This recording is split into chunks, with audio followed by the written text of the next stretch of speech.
Okay. ఇప్పుడు కొంతమంది ఉంటారు చాలా ప్రాబ్లమ్స్‌లో ఉండి లేదా ఏదో డిప్రెషన్‌లో ఉండి ఉంటారు. అలాంటి వాళ్ళు కానీ లేదా యూట్యూబ్‌లో లైఫ్ కోచ్ ఎవరున్నారు? ఎవరినైనా చూడాలి, యూట్యూబ్‌లో ఏవైనా వీడియోస్ చూడాలి, అప్పటికప్పుడు మోటివేట్ అవ్వాలి అని అనుకుంటూ ఉంటారు. అలాంటి వారికి యూట్యూబ్ ఓపెన్ చేస్తే హరిణి గారు కనిపిస్తే మీరేం చెప్పాలనుకుంటున్నారు? నేను చెప్పేదైతే ఒకటేనమ్మా. ముందు ఈ మనకి మనమే మోటివేట్ చేసుకోవాలి. మన ఎవరు వచ్చి మనకి ఏ సహాయమో చేయలేరు. Self motivation is self important. మోటివేషనే ఎక్కువుండాలి. కాపోతే మనకి ఒకానొక టైంలో సెల్ఫ్ మోటివేషన్ చేసుకోలేం కాబట్టి పక్క వాళ్ళ సాయం అవసరమవుతుంది. హ్మ్. ఇప్పుడు మనం చెప్పినా గూడా కొంతవరకు ట్రిక్స్ ఉపయోగించుకోవడమే గానీ, ఇలాంటప్పుడు ఏంటంటే పర్సనల్ అపాయింట్మెంట్స్ తీసుకున్నప్పుడు ఏమవుతదంటే, వాళ్ళకి కావాల్సిన సరైన గైడెన్స్ అంటే వాళ్ళెక్కడున్నారు? వాళ్ళ ప్రాబ్లమ్ ఏంటి? అసలెందుకలా ఉన్నారు? వాళ్ళ మైండ్ సెట్ ఏంటి? వాళ్ళు ఏ విషయంలో ప్రాబ్లమ్ ఫేస్ చేస్తున్నారు? వాళ్ళకి తెలియని జోన్‌లో ఎక్కడైతే స్ట్రక్ అయిపోయారో అలాంటి వాళ్ళకి మనం కరెక్ట్‌గా గైడ్ చేయగలుగుతాము. ఓకే. ఈళ్ళకి ఫస్ట్ పాయింటు ఎప్పుడైనా గానీ యాంగ్జైటీ, డిప్రెషను, కోపము ఏదైనా వచ్చిందనుకో, ఫస్ట్ ప్రశాంతంగా పడుకోండి. అసలు ఏ పని చేయొద్దు. హ్మ్. ఎళ్ళిపోయి ఏ పని చేయకుండా ఎవరి మీద ఏమనకుండా పడుకోవటమే. నిద్రపోండి. ఓకే. నిద్రపోయినప్పుడు ఏమవుతదంటే చాలా వరకు మన మైండ్ రిలాక్స్ అవుతది. ఓకే. అంటే చాలామంది మనకి చెప్తారు గదా! మీకేదైనా కోపం వస్తే ఇమ్మీడియేట్‌గా అనేయకుండా అంటే మన మాట కోపంలో గాని, యాంగ్జైటీలో గాని మన నోరు దాటిపోయిందనుకో, అది వెనక్కి తిరిగి తీసుకోలేము. అవును. అంటే ఇప్పుడు బయటంటే ఓకే. ఎక్కడన్నా ఎళ్ళినప్పుడు రిలేషన్‌లో అంటే అర్థం చేసుకుంటారు. ఎక్కడైనా మన బయట ఆఫీస్‌లో ఇంకో దగ్గర ఉన్నప్పుడు మన మాట అనేస్తే ఆళ్ళు రిసీవ్ చేసుకోలేరు. హ్మ్. అంటే మనం ఉన్న ప్లేస్ ఏంటి? ఎక్కడున్నాం? ఎలా ఉన్నాం? కావాలంటే ఒక 4 రోజులు సెలవు పెట్టేసి కొంచెం వాతావరణ మార్పుకెళ్ళటం, కొంచెం మంచి టెంపుల్స్‌కెళ్ళటము, హ్మ్. లేదంటే ఒక మంచి విహారయాత్రకెళ్ళటం. లేదు మన ఫ్రెండ్స్ తోటి అంటే మీకు బాగా ఆప్తంగా ఉన్న ఎవరైతే ఉన్నారో హ్మ్. వాళ్ళతో మాట్లాడటం, మంచి మ్యూజిక్స్ వినటం, మంచి బుక్స్ చదవటము. హ్మ్.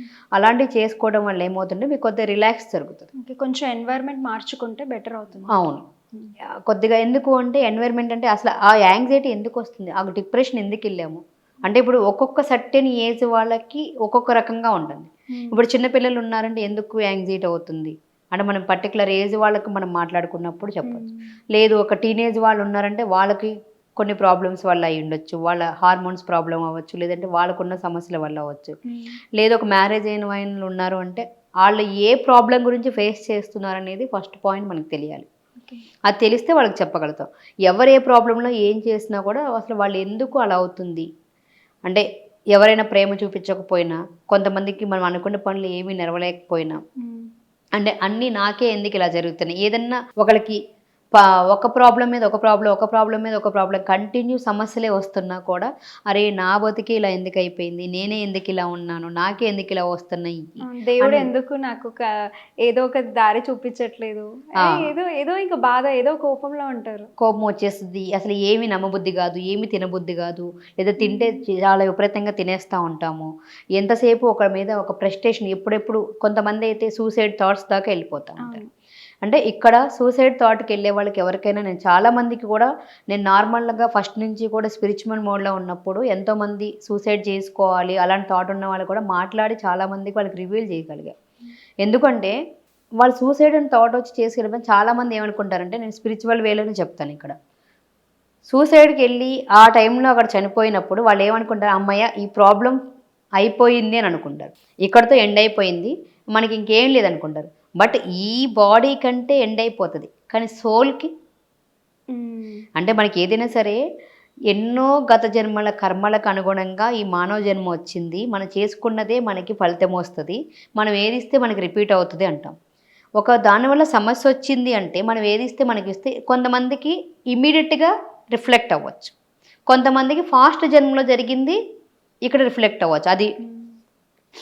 నమ్మినా, నమ్మకపోయినా ఏది చేసినా కూడా మన కర్మలనేవి మనకి వెంటాడతాయి అనేది అంటే చాలామంది మహాత్ములు శ్రీకృష్ణ భగవానుడు కూడా భగవంతుడిగా నువ్వు తప్పులు నేను క్షమించినా కూడా నీ కర్మ నీకు ఖచ్చితంగా ఫలితాన్ని ఇచ్చి తీరుతుంది. కర్మ ఫలితం ఖచ్చితంగా అనుభవించాలి. మంచైనా, చెడైనా అంటారు. హ్మ్. సో, మనం ఏదైతే ఇచ్చామో అదే మనకి రిపీట్ వస్తున్నప్పుడు మన కార్మిక అకౌంట్ క్లోజ్ అయ్యే టైమింగ్‌లో మనకి ఒకేసారి భగవంతుడు ఆ కష్టాలు ఆ రూపంలో మనకొస్తాయి.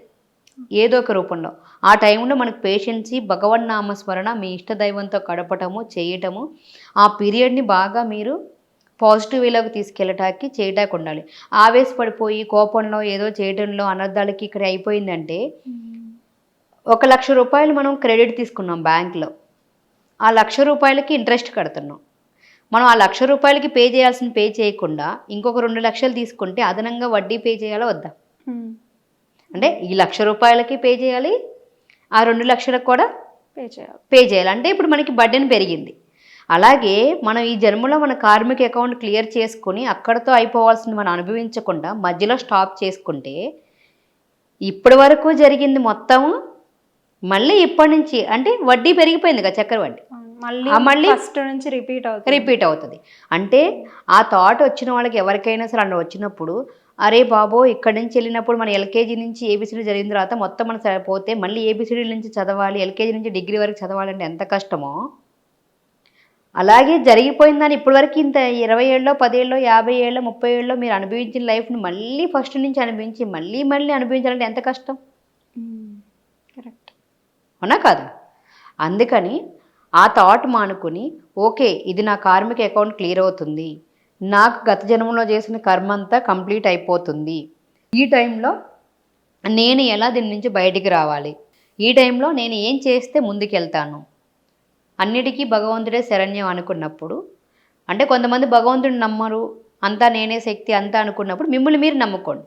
ఓకే నేను దీన్ని నమ్మగలను, నేను బయటికి రాగలను, దీన్ని అచీవ్ చేయగలను, నేనైనా సరే ముందుకెళ్ళగలుగుతాను అనే ఒక నమ్మకానికి వచ్చి దాంట్లోంచి బయటికి రావాలి.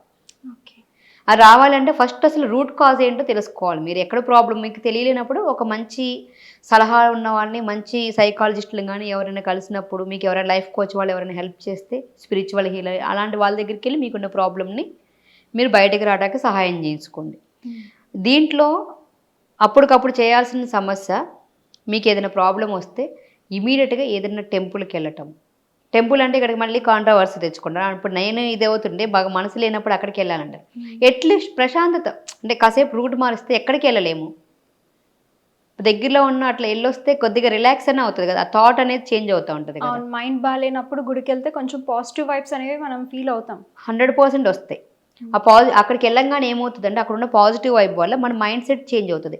ఏదో ఒక మాట విన్నప్పుడు, ఇక్కడ నేను ప్రాక్టికల్గా ఒక మాట చెప్తాను. నేను చాలా డిప్రెషను, కోపము, యాంగ్జైటీలో ఉన్నప్పుడు నేను ఎవరేమన్నా కూడా ఇంతకుముందు అసలు అంటే ఎప్పుడు కూడా నన్ను తిట్టినా, ఎవరేమన్నా ఏం చేసినా నాకు ఇంచెత్తు బాధ కూడా అనిపించేది కాదు. అంటే అనుకున్నారులే చేశారులే అని ఉండేదాన్ని. బట్ ఎప్పుడైతే మనం లో వైబ్రేషన్కి వెళ్ళిపోతామో, అంటే మనలో ఉన్న హై వైబ్రేషన్ అంతా లో వైబ్రేషన్లోకి వెళ్ళినప్పుడు ప్రతి ఒక్కళ్ళ మాట మన మనసుకి తాకుద్ది. మన మనసుకి తాకినప్పుడు మనం చాలా బాధకి గురవుతూ ఉంటాం, చాలా యాంగ్జైటీకి గురవుతూ ఉంటాం. అరే వీళ్ళందరికీ నన్నే ఎందుకు అంటారు, నన్నే ఎందుకు చేస్తారని ఒక తెలియని ఒక బాధ వచ్చేస్తుంది. ఆ బాధ వస్తున్నప్పుడు నేను మామూలుగా అంటే నేను చెప్తున్నా కదా, భగవంతుడు సమయానుకూలంగా నాకు ఏం కావాలో అది ఖచ్చితంగా అందిస్తాడు. అందించినప్పుడు దాన్ని ఇమ్మీడియట్గా ఇంప్లిమెంట్ చేయటం నాకున్న అలవాటు. అంటే అందరూ ఏమంటారు, 100% ఎంతోమంది ఎంత కోచ్లు చెప్పినా, ఎంత సైకాలజిస్టుల దగ్గరికి వెళ్ళినా, ఎంత స్పిరిచువల్ హీలర్ దగ్గరికి వెళ్ళినా, వాళ్ళు రోజుల తడబడి 365 రోజులు నీకు చెప్తున్నా కానీ అందులో మనం వినటానికి కానీ, రిసీవ్ చేసుకోవడానికి కానీ, ఆచరించడానికి సిద్ధంగా లేనప్పుడు అంతా బూడిదలో పోసిన పన్నీరే, వ్యర్థమే. అందులో నువ్వు 1% చెప్పినా, నీకు ఇన్న ఒక పాయింట్ అయినా సరే ఆచరణలో పెట్టినప్పుడు నీకు ఎక్కువ ఫలితం వస్తుంది. ఆ పేపర్ ఇల్లు చిమ్ముతున్నప్పుడు ఒక పాయింట్ వచ్చింది, అంటే ఆ పేపర్ మీద ఇట్లా చిమ్ముతుంటే ఒక పేపర్లో వస్తూ ఉంటాయి కదా, అందులో ఒక లైన్ వచ్చింది. ఏమని వచ్చింది? నువ్వు అనుమతించిందే ఏది నీ దగ్గరికి రాదు అని. నేను అనుమతించిందే నా దగ్గరికి రాదు అంటే ఎవరైనా నన్ను అంటున్నారు, చేస్తున్నారు అంటే ప్రతిస్పందించి ప్రతిదానికి నేను రియాక్ట్ అయిపోతాను. అంటే నేను యాక్సెప్ట్ చేస్తున్నాను. ఇప్పుడు నువ్వు కలర్ కరెక్ట్ కాదు అని నువ్వు అంటే నేను నీకు సమాధానం చేసి ఎక్స్ప్లెనేషన్ ఇస్తున్నాను. అంటే నేను రియాక్ట్ అయిపోయి వాళ్ళు అలా అనేసారు, ఇలా అనేసారు అని చెప్పి నేను దాన్ని రిసీవ్ చేసుకుంటున్నాను. రియాక్ట్ అయిపోవడం, అన్నిటికీ రియాక్ట్ అయిపోతున్నాను. అంటే ప్రాబ్లం ఎవరిలో ఉంది? నాలో ఉంది. అంటే ఎవరిని కరెక్ట్ చేసుకోవాలి? మనల్ని కరెక్ట్ చేసుకోవాలి. ఓకే మన తప్పు చేసినా, కరెక్ట్ చేసినా, ఏదైనా ఉన్నాము చేసామంటే మనకి మనం ఆన్సర్ చేయాలి. 1000 మంది వచ్చి, చాలామంది ఏం చేస్తామంటే ఎవరన్నా వచ్చి మనల్ని పొగిడారు, చేశారు, మనల్ని అన్నారంటే వాళ్ళ 100 మంది అంటే నేను కరెక్ట్ అయిపోయాం అనుకుంటాం. కానీ మన లోపల మనకి ఇన్నర్ ఒకటి ఉంటుంది కదా, మన సెల్ఫ్ ఉంటుంది. ప్రపంచం మొత్తం వచ్చి నువ్వు గ్రేటు, నువ్వు చాలా గొప్పదానివి అని పొగిడినా కూడా లోపల నువ్వు చేసిన తప్పు అని చీకొడతా చేస్తూ ఉన్నప్పుడు మనం ఎక్కడ ప్రశాంతంగా ఉండగలుగుతాం? ప్రపంచం మొత్తం ఏలైతే చూపించినా కూడా ఆ టయానికి వాళ్ళ బలం నెగ్గింది, మనకి టైం రాలేదు. ఓకే, వాళ్ళు అనుకున్నంత మాత్రం నేను ఇది కాదు అని చెప్పి మనకి మనం సెల్ఫ్ రియలైజేషన్ అయితే ఆటోమేటిక్గా మనం నిలబడగలుగుతాం. అంటే ఇప్పుడు నేను ఒక తప్పు చేశాను అనుకోండి, మనం ఒక తప్పు చేసాం, ఏదో చేయకూడని పని చేసాం, ఒక తప్పు చేసినప్పుడు ప్రపంచం అంతా నువ్వు వచ్చింది కరెక్టే అంటే వాడు కొట్టడమో తిట్టమో చేయడం అన్నప్పుడు నువ్వు కరెక్ట్ అని నువ్వు జడ్జి చేసినా కొట్టడం నేను తప్పైనప్పుడు ఆ తప్పుకి మనం రియలైజ్ అవ్వాలి. లేదు నేను ఈ పని చేశాను అని చెప్పి మనకు మనమైనా చెప్పుకోవాలి. అదే ప్రపంచం మొత్తం వచ్చి నువ్వు ఏ తప్పు చేయకపోయినా నువ్వు అన్నావని నువ్వు నిందిస్తున్నప్పుడు, చేస్తావు ఇంట్లో వాళ్ళైనా బయట వాళ్ళైనా అంటున్నప్పుడు ఒక 10 నిమిషాలు ఆలోచించాలి. జస్ట్ వీళ్ళు అన్నది కరెక్టా, నేను నిజంగా ఆ పని చేశానా, వీళ్ళు అనవసరంగా అంటున్నారా, ఒక్క నిమిషం ఆలోచిస్తే మనం ఏం చేయనప్పుడు ఎవరికి ఏ ఎక్స్ప్లెనేషన్ ఇవ్వక్కర్లేదు.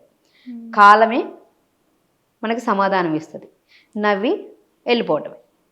నీ పని మన ధర్మం ఏమున్నాయో, మన పనులు ఏమున్నాయో, మన కర్తవ్యాలు ఏమున్నాయో అవి నిర్వర్తిస్తూ మనం పక్కకి వెళ్ళిపోవటమే. వెళ్ళిపోయినప్పుడు రాను రాను వాళ్ళకే తెలుస్తుంది ఏంటిది, ఎన్నన్నా ఏం చేసినా నవ్వుతూనే ఉంటుంది, చేస్తుంది, ఎన్నన్నా కూడా ఏమీ అనట్లేదు అంటున్నప్పుడు మనకి తెలుసు మనం ఏ తప్పు చేయనప్పుడు ఎవరికి సమాధానం ఇవ్వక్కర్లేదు, ఏ ఎక్స్ప్లెనేషన్ ఇవ్వక్కర్లేదు అనేది ప్రతి ఒక్కళ్ళు రియలైజ్ అవ్వాల్సిన విషయం. ఎప్పుడైతే ప్రతి మనిషిలో సెల్ఫ్ రియలైజేషన్ అనేది వస్తుందో ఆటోమేటిక్గా మనకి మనం కనెక్ట్ అయినప్పుడు, మన ఇన్నర్తో మనం కనెక్ట్ అయినప్పుడు మనం ఏదైనా కూడా సాధించగలుగుతాం. అంటే మన లోపల కంప్లీట్ ట్రాన్స్ఫార్మ్ అవ్వాలంటే డే టు డే నుంచి మనం అన్నీ క్లియర్ చేసుకోవాలంటే మనకు ఒక టైం కావాలి. ఏదైనా ఒక హ్యాబిట్ అనేది మనం క్లియర్ చేసుకోవాలి అంటే మనకు సొంతంగా, అంటే సైంటిఫికల్గా చాలామంది చెప్పింది, మనం ఒక అలవాటుని డే టు డే లైఫ్లో 21 రోజులు కానీ 40 రోజులు కానీ మనం చేస్తూ ఉంటే మనం ఆటోమేటిక్గా మన లైఫ్లో అది ఇంప్లిమెంట్ చేయగలుగుతాము. అది మనకు అలవాటు అవుతుంది. అలా అలవాటు అవడం కోసము 28 days గ్రాటిట్యూడ్ క్లాసెస్ అని చెప్పి ఫిబ్రవరి 15వ తారీఖు నుంచి కండక్ట్ చేస్తాం. ఎవరైనా ఇంట్రెస్ట్ ఉన్న వాళ్ళు ఈ కింద స్క్రోల్ అవుతున్న నెంబర్ కాంటాక్ట్ చేస్తే డీటెయిల్స్ చెప్తాం. అలాగే ఈ యాంగ్జైటీలో, ఈ కోపంలో ఉన్న వాళ్ళకి ముందు అసలు నేను ఎక్కడున్నాను, ఏం చేస్తున్నాను, ఎలా ఉన్నాను, నాకు ఎందుకు కోపం వస్తుంది, ఏం చేస్తున్నాను, దేనివల్ల నేను ఇలా అవుతున్నాను అనేది మీకు మీరు చేయండి. మిమ్మల్ని మీరు బాగా ప్రేమించుకోండి, సెల్ఫ్ లవ్ బాగా పెంచుకోండి.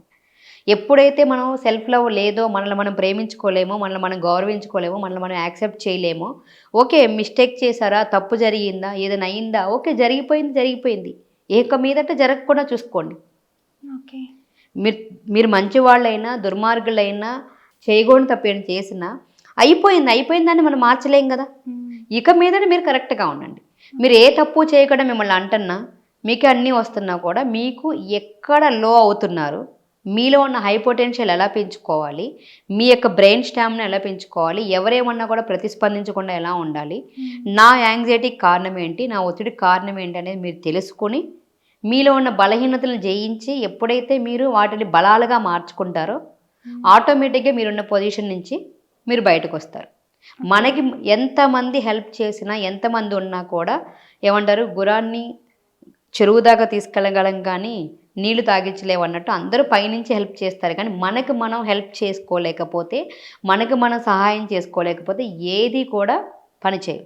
అందుకే ఫస్ట్ మీతో మీరు కనెక్ట్ అవ్వండి, మిమ్మల్ని మీరు ప్రేమించుకొని ఎప్పుడైతే మనల్ని మనం గౌరవించుకొని చేస్తూ ఉంటామో అసలు మనకున్న ప్రాబ్లమ్ని ఎక్కడి నుంచి వస్తుంది అనేది మీరు పాయింట్అవుట్ చేసుకొని దానికి మనం ఎలా రియాక్ట్ అవుతున్నామో అనే దాంట్లో పాయింట్అవుట్ చేసుకుంటే మీకు ఆటోమేటిక్గా మీరు దేనైనా కూడా సాధించగలుగుతారు. వెరీ వెల్ సెడ్ అక్క. మీ ఒపీనియన్ని షేర్ చేసుకున్నారు. అలాగే సెల్ఫ్ ఇంప్రూవ్మెంట్ అనేది ఎంత ఇంపార్టెంట్, ఒక రియలైజేషన్ రావాలన్నా లేదా మనకి మనం ఎంత టైం తీసుకోవాలి అనేది కూడా చాలా క్లారిటీగా చెప్పారు. సో చూశారు కదా, మానసికంగా ఏవైనా ప్రాబ్లమ్స్ ఉన్నా, రిలేషన్షిప్ ప్రాబ్లమ్స్ ఉన్నా, లేదా మనీ పరంగా ఎట్లాంటి ప్రాబ్లమ్స్ ఉన్నా హర్ని గారిని అప్రోచ్ అవ్వండి. కింద డిస్ప్లేలో ఉన్న నెంబర్కి కాంటాక్ట్ చేయండి. అలాగే ఫిబ్రవరి 15th నుంచి 28 days వరకు కూడా గ్రాటిట్యూడ్ క్లాసెస్ అనేవి ఆవిడ కండక్ట్ చేస్తున్నారు. ఇంట్రెస్ట్ ఉన్న వాళ్ళు ఎన్రోల్ చేసుకోవచ్చు.